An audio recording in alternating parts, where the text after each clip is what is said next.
Sa Dumingag, Zamboanga del Sur, patay ang isang magsasaka makaraang nag-collapse ang bahagi ng tunnel sa mining area sa Barangay Likabang nitong Sabado ng gabi. Kinilala ang biktima na si Eddie Tunggian na taga-Barangay Likabang, Dumingag.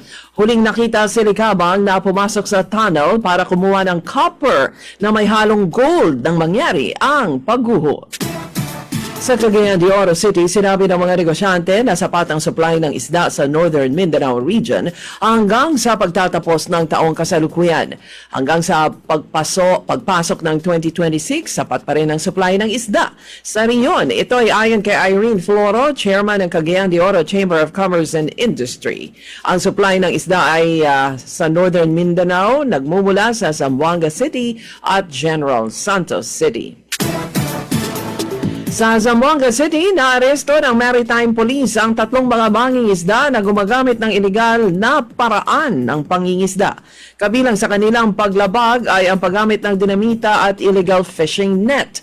Nagpapatrolya ang Maritime Police sa karagatan nang mamataan nila ang fishing boat at nang sitahin ay kinakitaan sila ng mga illegal fishing gear.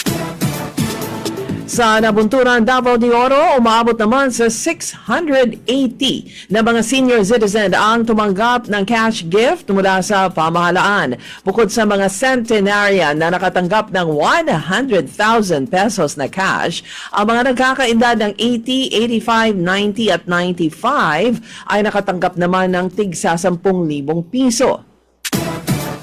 Sa Don Marcelino, Davao Occidental, higit 2,500 na mga katutubo ang nakinabang sa healthcare at basic social services caravan na ipinatupad ng LGU. Ang mga katutubo mula sa 16 na mga bayan ay nagsabing ngayon lang sila nakaranas ng serbisyo ng pamahalaan sa kalusugan at iba pang mga serbisyo.